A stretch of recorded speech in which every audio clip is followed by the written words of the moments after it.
Buenos días, les saluda Robert Francis Beer, soy abogado constitucionalista, soy máster en Ciencias Políticas por la Universidad de Salamanca en España y también máster en Estudios Políticos Aplicados por la Fundación Iberoamericana Internacional para Administración y Políticas Públicas.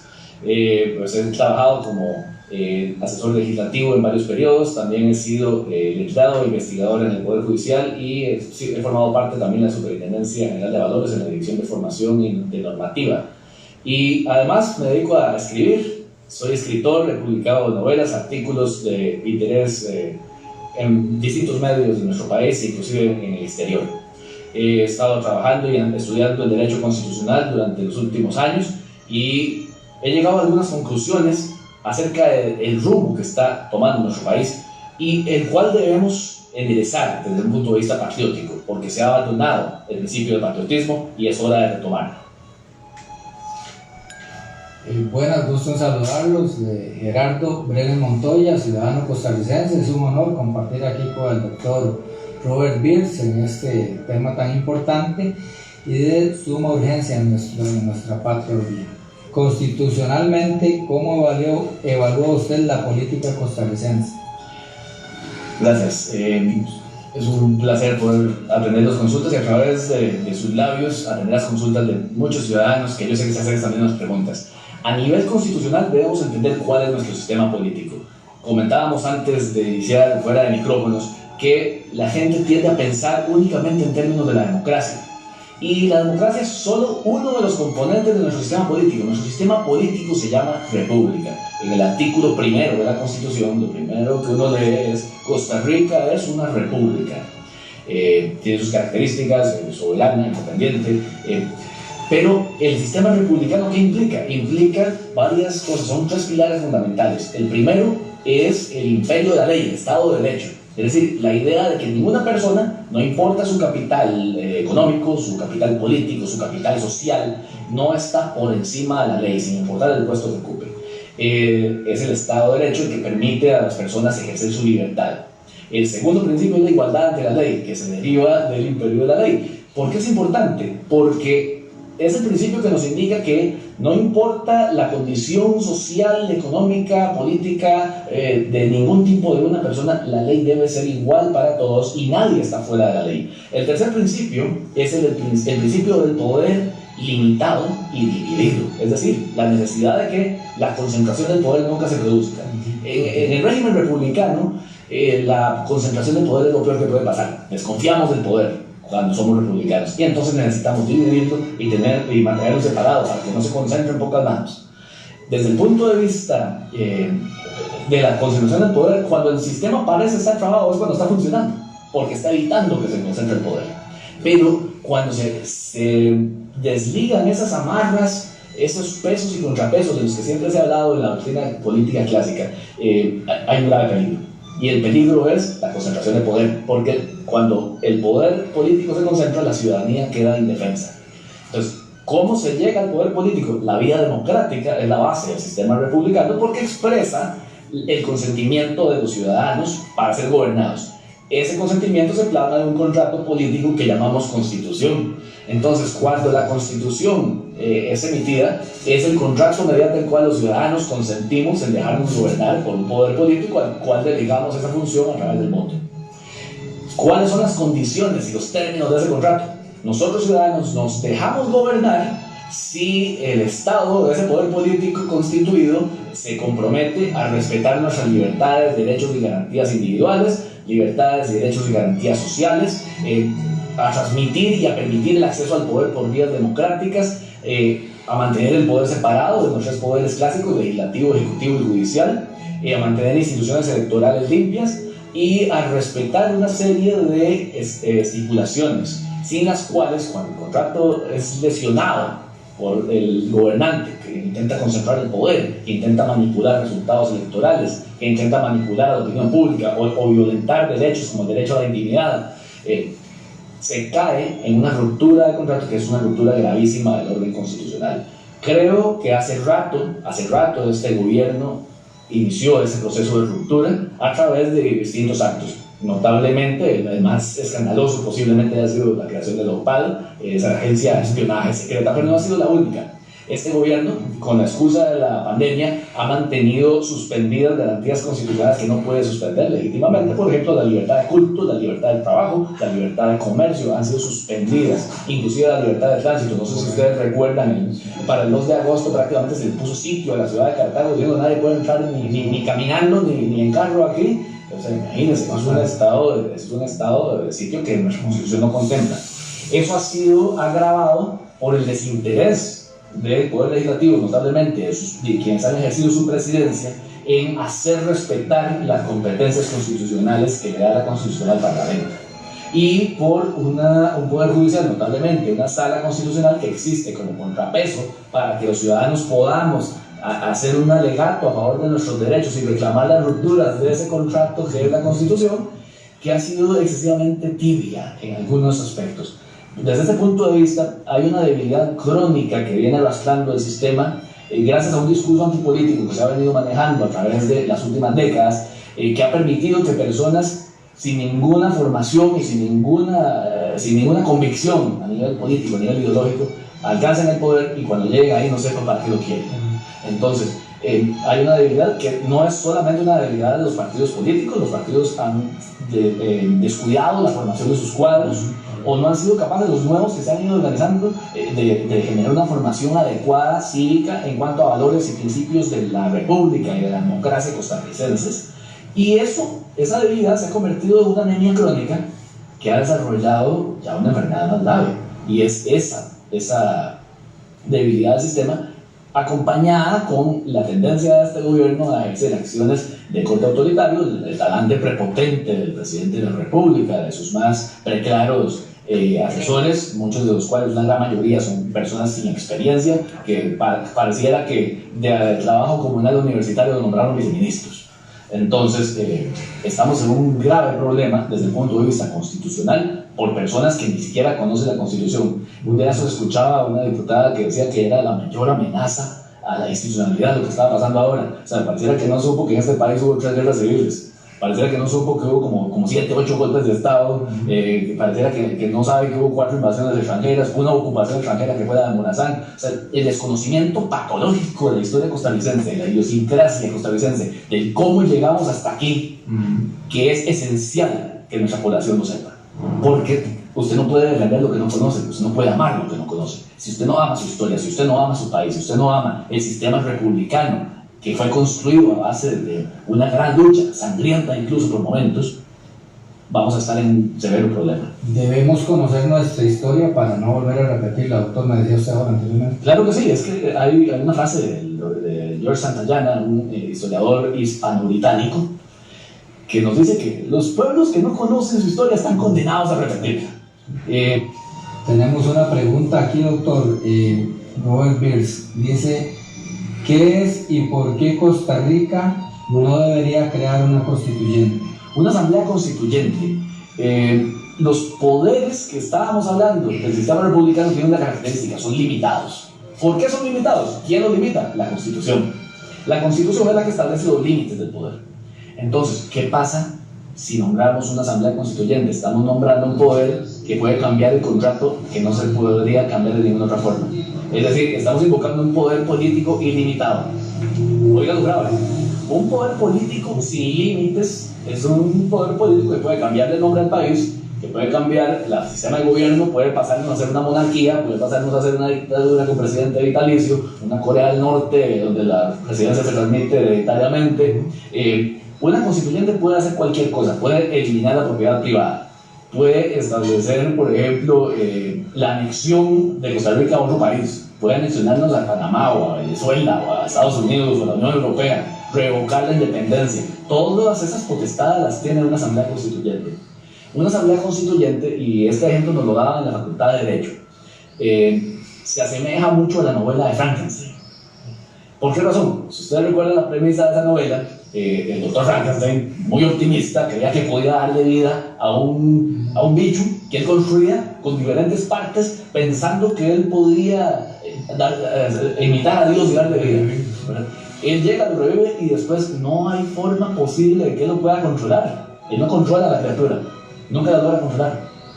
Una vez que le dio vida no lo puede parar, porque es demasiado poderoso, es demasiado fuerte, es demasiado grande, y ese monstruo anda suelto.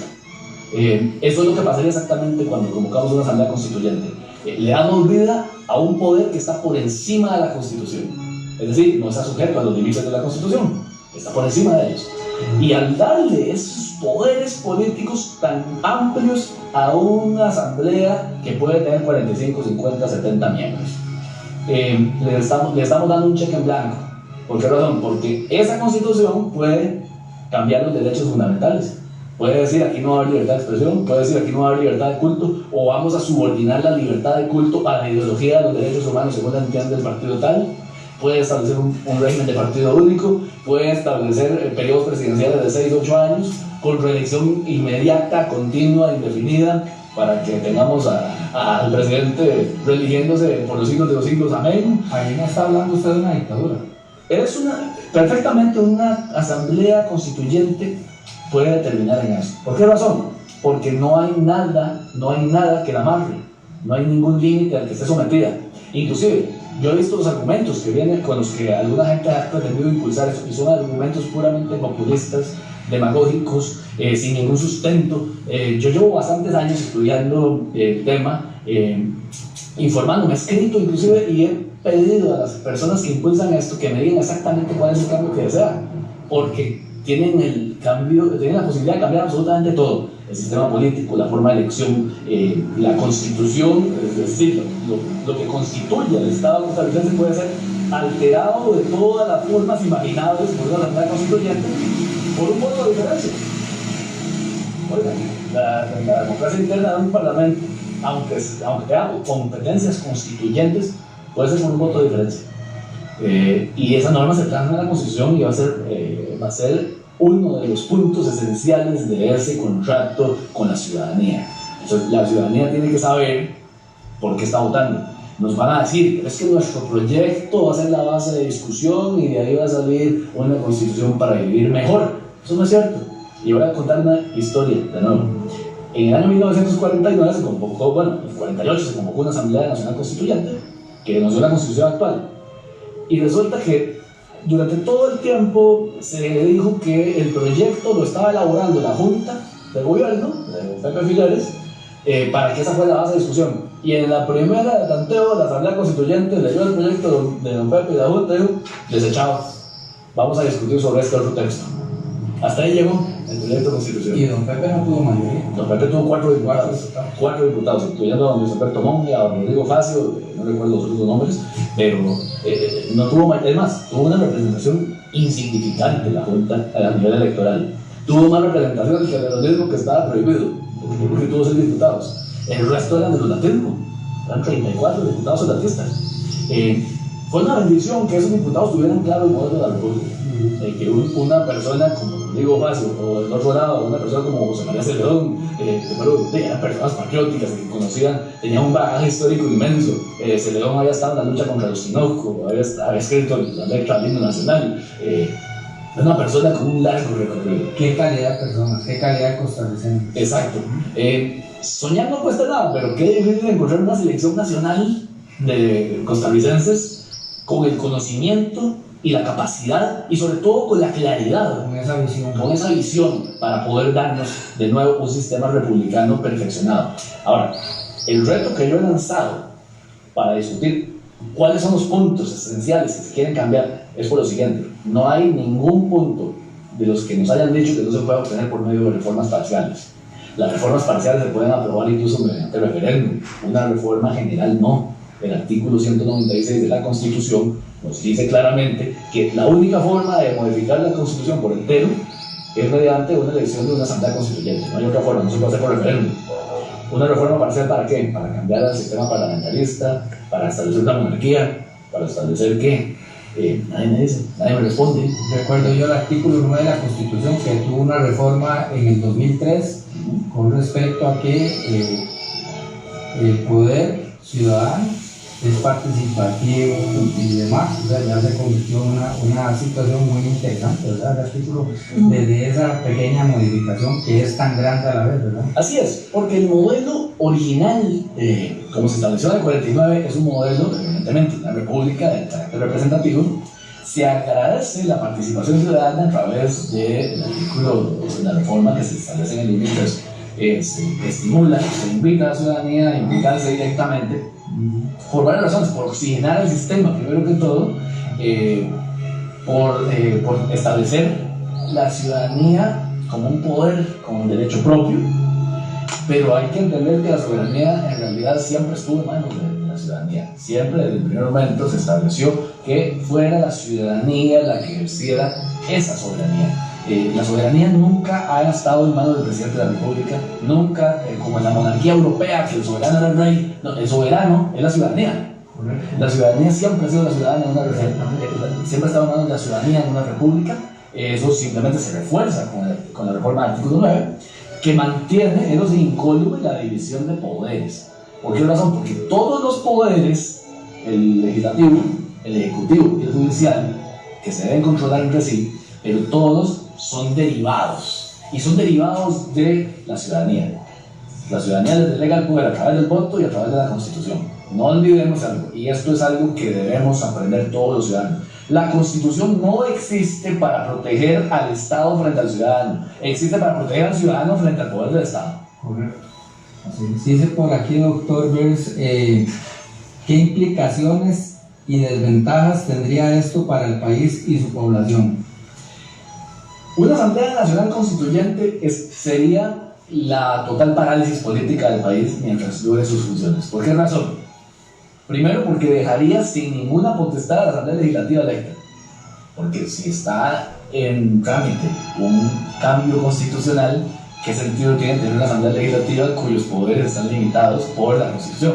La Constitución misma está a punto de ser modificada. Es decir, la Asamblea actual quedaría reducida a la insignificancia, se le cercenaría su periodo constitucional, valga la expresión, inclusive al presidente de la República en esa etapa de transición podría estar en juego inclusive que desaparezca el cargo de presidente, que pasemos a un sistema parlamentario o un sistema de algún otro tipo.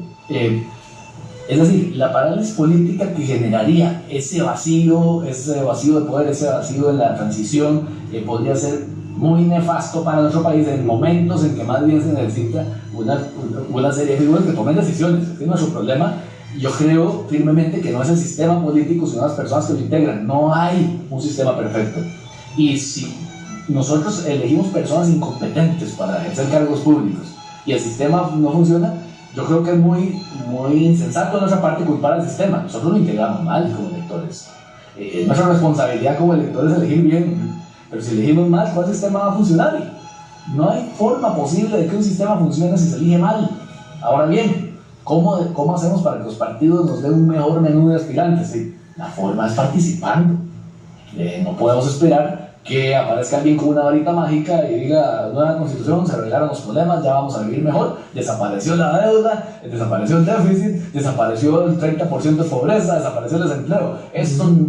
Don Ricardo Jiménez fue invitado por Tinoco a participar de la redacción de una nueva constitución después del golpe de estado de los Tinoco. Don Ricardo, que nunca le prestó su apoyo al Tinoco, le respondió de una forma muy pintoresca, muy típica de él. Les dijo: señores, díganle a don Federico y a don Joaquín Tinoco que no gobiernan los papeles, gobiernan las personas. Pues esa es la realidad. Se puede dar una apertura a padrón abierto, que realmente sean los ciudadanos los que escojan sus candidatos, que en las comunidades sabemos quién es la gente buena, que sea una participación real del 50% de las mujeres y el 50% de los hombres, y a padrón abierto, que no te pongan una lista de los partidos políticos que tenés que votar por tal o cual persona. Bueno, habría que ver si eso es técnicamente posible desde el punto de vista logístico. Pues imagínese que al final podríamos estar en el extremo caso de que de 3 millones de personas en el padrón de todos reciben un voto, porque cada quien vota por sí mismo. Pero ya a la hora de ponernos a imaginarnos cómo se va a computar una votación así, que es difícil. Es decir, la legislación electoral actual no quedaría derogada sino hasta que se llegue a promulgar una nueva constitución. si se opone a esa constitución. Es decir, tendríamos que elegir con las reglas actuales, y las reglas actuales nos dicen que tiene que ser a través de partidos políticos la participación de la ciudadanía en todas las materias electorales. Eso no está mal. Hay que entender que el partido político es un derecho de la ciudadanía. Llevamos 20 años o 30 años escuchando que los partidos políticos son una especie de engendro del demonio. Eso no es así.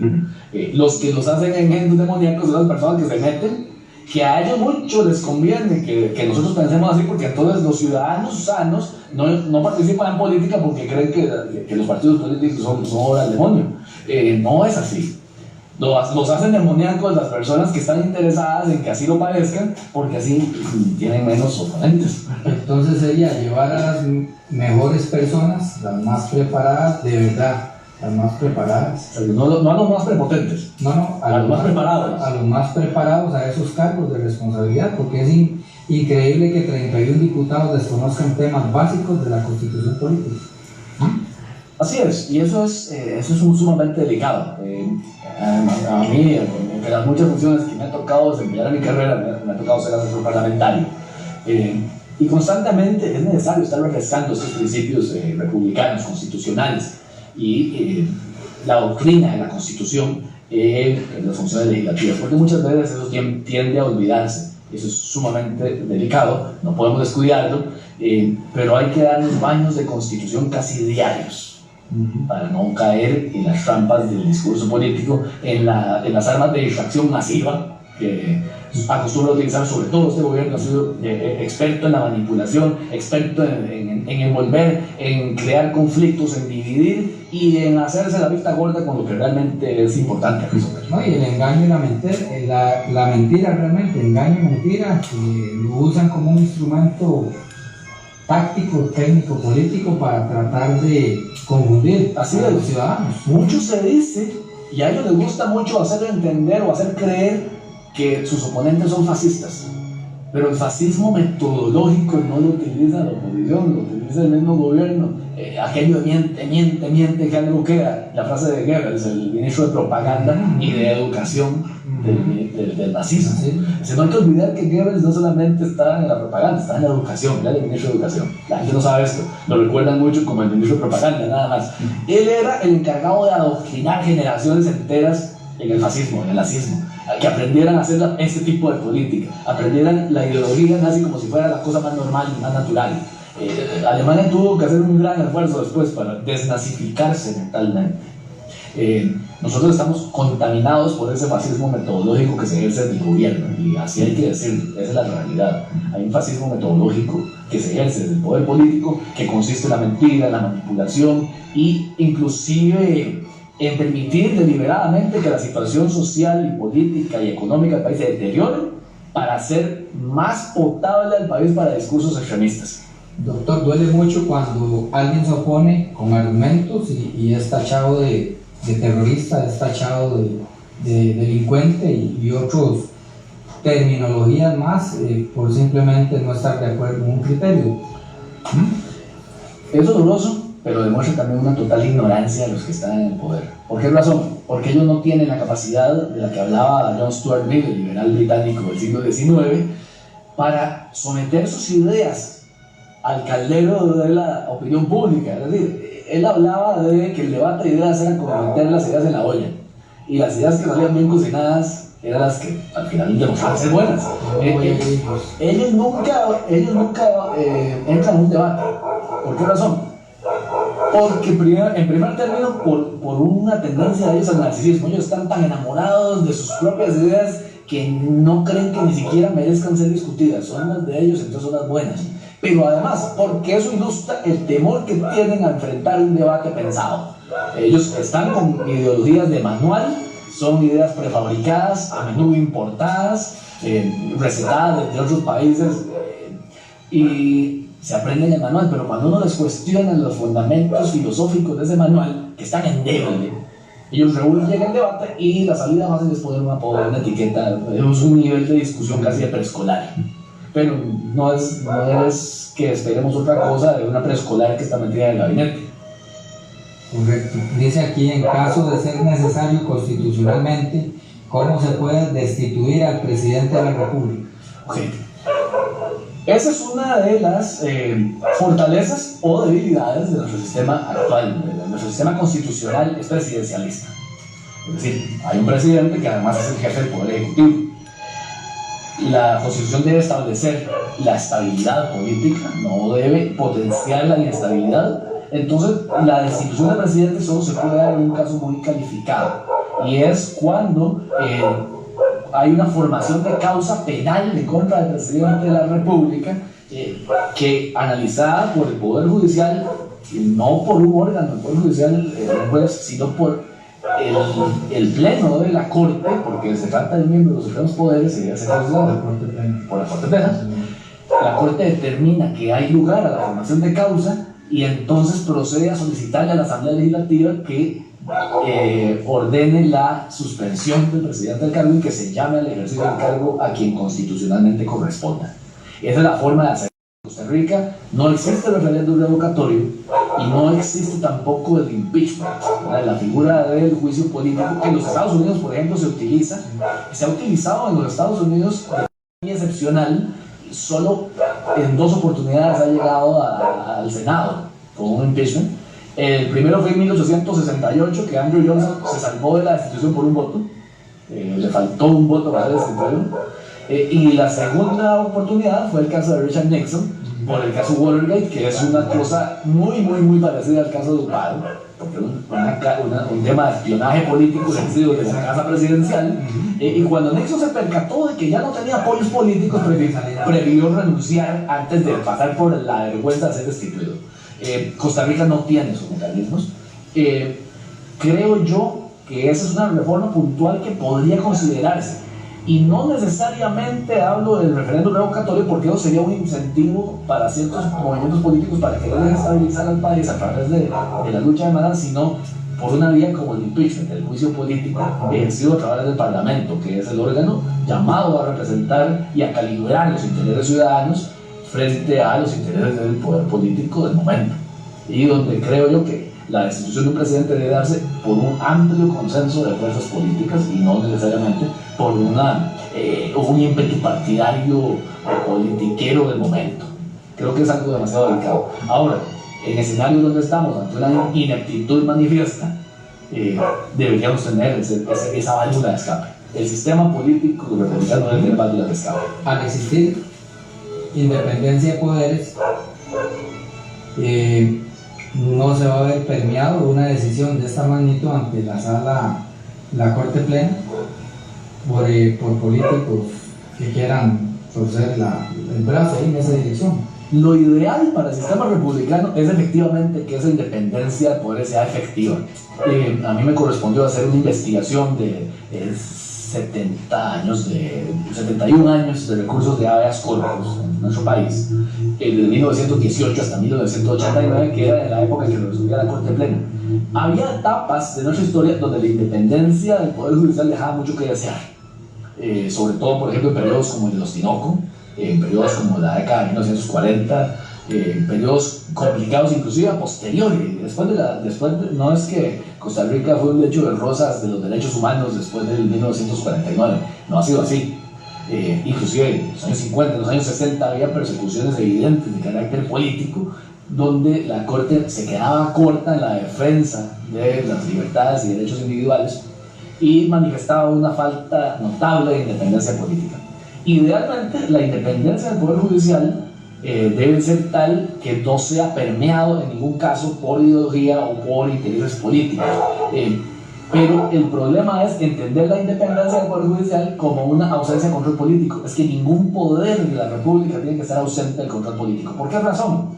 Porque de otra forma, el Poder Judicial nunca le rinde cuentas a nadie y entonces perfectamente podría ser contaminado por intereses políticos y nunca rinde cuentas.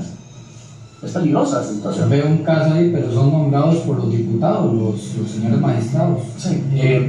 Eso en sí mismo no está mal, porque el nombramiento del magistrado es el nombramiento por el poder legislativo es una forma de control político.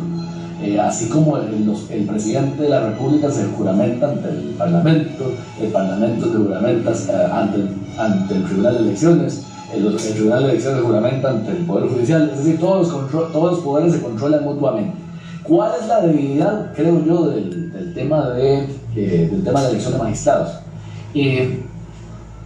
Desde hace 20 años más o menos vengo escuchando el tema de que tiene que tecnificarse la elección de los magistrados, y pareciera que los resultados han sido los contrarios de los esperados, porque tenemos una sala donde se ha dado prioridad a funcionarios de carrera judicial frente a abogados que han ejercido fuera del Poder Judicial, y eso ha permitido que se encapsule ideológica y políticamente el Poder Judicial. Creo que falta oxigenación. Hay otro tema. Creo que la reelección de los magistrados, que se produce de forma automática, los constituyentes la pensaron para darle estabilidad al magistrado y que no estuviera tan dependiente de los juicios políticos que hicieran los diputados. Sin embargo, ha servido más bien para que se perpetúen en sus escaños personas que han sido ampliamente cuestionadas en distintas etapas. Creo firmemente que las vacantes del Poder Judicial y las reelecciones consecutivas deben ser limitadas, cuando no simplemente revocado el tema del instituto de la reelección automática, y que el magistrado que desee continuar en su cargo tenga que de nuevo obtener un consenso político a su favor y no esperar que haya un consenso político en su contra, que es lo que actualmente pasa. Si no hay un amplio consenso político en contra de X magistrado, el magistrado se mantiene en su cargo. Y ahí tenemos uno que fue nombrado todas las veces que emitió informe la Comisión Legislativa de Narcotráfico en los años 80, y 40 años después está sentadito todavía en su escaño. Ha hecho, fue muy cuestionado recientemente por la forma en que presidió una audiencia donde por su edad y su estado de salud no funcionó correctamente. Pero lleva tanto tiempo ahí existiendo tantos cuestionamientos en su contra, que uno no se explica por qué existe esa reelección indefinida y esa reelección automática. En general, creo que todas las tendencias reeleccionistas resultan siempre ser venenosas para un sistema político. Llámese la reelección inmediata del presidente, llámese la mal llamada carrera parlamentaria, etc. Todo lo que implica la perpetuación de personas en el poder siempre termina teniendo efectos venenosos. Sí, no hay una segunda oportunidad buena como la reelección presidencial también. Dicen, inclusive a Don Quijote le atribuye la frase que nunca las segundas partes fueron buenas. Costa Rica tuvo la suerte en algún momento de que un presidente repitió y le fue mejor en el segundo periodo, como Ricardo Jiménez Oriamón, ¿no? Pero la mayor parte de las veces los resultados de la segunda, creo que la perpetuación o el tema de la reelección presidencial, aunque dichosamente se mantiene de forma alterna, porque creo yo que lo peor que puede pasar en un país es tener reelección inmediata, que le funcionará muy bien a Estados Unidos, pero creo que es el único país donde funciona, y a veces llegar a reelegirse una persona como George W. Bush, o no se reelige uno como su padre, que está haciendo un papel relativamente bueno, y se puede elegir cualquiera, para no hablar de la campaña actual. Pero también puede suceder que eso sea un vehículo para perpetuar en el poder a una persona que no tiene escrúpulos en utilizar el poder del Estado para ejercer su candidatura. Y eso se da mucho en Latinoamérica. Los países que han cometido la estrepitosa equivocación de establecer elecciones inmediatas, consecutivas, vemos el Estado deja de ser el Estado y se convierte en parte del partido de gobierno. Y entonces ahí desaparece el concepto de elecciones justas, porque usted no puede hablar de elecciones libres y justas cuando un candidato tiene toda la ventaja. Tiene toda la ventaja del aparato estatal, de la exposición pública, se cambia el sombrero del candidato por el sombrero del presidente. Tiene un beneficio en sí mismo, claro que sí, una exposición pública mucho mayor a la de cualquier otro oponente. Entonces no hay elección. Tenemos por aquí ya una última pregunta, dice: basados en los artículos 9 y 11 de nuestra Constitución Política, ¿qué se pueden hacer para empoderar a los ciudadanos costarricenses? El artículo 9, lo comentábamos hace un momento, es el artículo que les recuerda a la ciudadanía lo que siempre fue una realidad en el sistema republicano. El sistema republicano es el que surge del consentimiento de los gobernados, es decir, la soberanía no reside en el jerarca del poder ejecutivo, sino que reside en la ciudadanía. Ese recordatorio es a lo que yo me refería cuando hablaba de que había que darse baños diarios de constitución. Ciudadanos, necesitamos salir del analfabetismo jurídico, político y cívico. Necesitamos tomar en nuestras manos las riendas del país, no mediante revueltas o insurrecciones o actuaciones ilegales o mediante violencia. Nuestra forma está dada por el mismo sistema político que algunos creen que es un problema.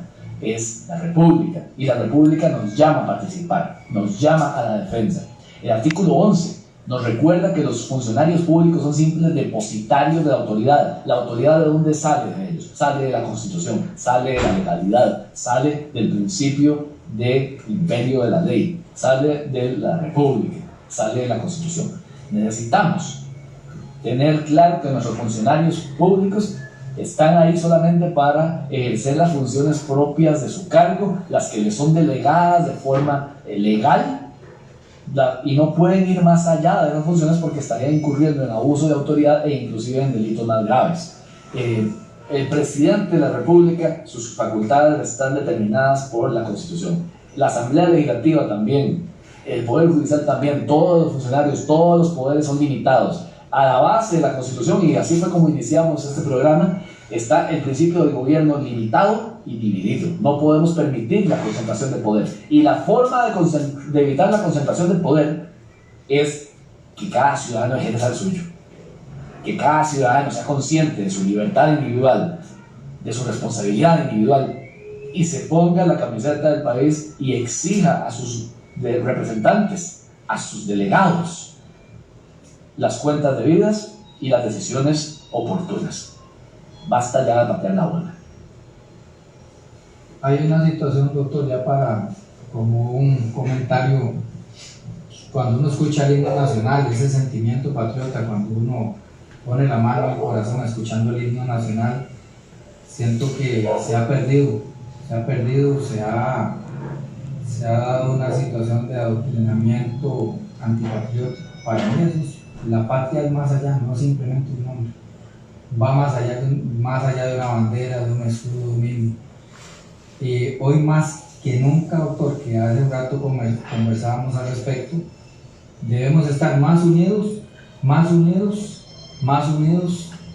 como costarricenses, como ciudadanos costarricenses, para salir adelante. Yo estoy seguro que este país lo vamos a sacar adelante. Hay miles de formas, como usted expone actualmente en esta charla, en esta conferencia, porque realmente nosotros hoy día, Costa Rica va a salir adelante. Yo tengo la firme convicción de que eso va a ser así, pero ¿cómo va a ser? Con la unión, con el aporte de todos los ciudadanos, de todos los sectores, todos los grupos, porque bien merece la pena. Costa Rica no la podemos perder. Así es. Yo siempre he pensado que lo que está planteado, la disyuntiva en la que estamos como nación, estamos frente a personas que menosprecian todos los valores, porque son personas narcisistas, se adoran a sí mismos. Entonces el patriotismo los hace pensar que hay algo más importante que sus egos, la fe religiosa los hace pensar que hay algo más importante que sus egos, la crisis económica los hace pensar que hay algo más importante que sus egos. Eso no les gusta. Por eso creo yo firmemente que la disyuntiva que vamos a enfrentar es entre estos narcisistas que hoy tienen el poder y los patriotas que estamos exigiendo que nuestra nación vuelva a ser cobijada por una sola bandera, por una sola decisión y una sola ruta hacia el desarrollo. Costa Rica ha salido de crisis muy graves, pero para eso necesitamos ser conscientes como ciudadanos, dejarnos de orgullos, entender que hay que rectificar la ruta. Se eligió una ruta incorrecta, se votó en ignorancia o se votó en mala fe, y es tiempo de corregir, es tiempo de patriotas. Los patriotas debemos luchar por nuestro país, ponernos la camiseta. No nos están pidiendo que vayamos a combatir a la falange impía, dijo don Juanito Mora. No está fuera del país la falange impía, está adentro. La tenemos adentro y la tenemos con poder político. Necesitamos sacarla del poder. No es mediante la violencia, es mediante el ejercicio cívico de nuestras virtudes patrióticas y ciudadanas, y es mediante la toma de decisiones oportunas. Creo que a todas las personas que están viendo a través de este canal, La Voz CRTV, los invitamos a participar, a ejercer su patriotismo, a ejercer su poder cívico, a ejercer las competencias que la misma Constitución no nos la otorga, nos la reconoce. Porque lo que está reconocido en la Constitución es un reconocimiento de nuestros derechos ciudadanos, políticos, sociales e individuales. Como individuos podemos cambiar esta nación una persona a la vez.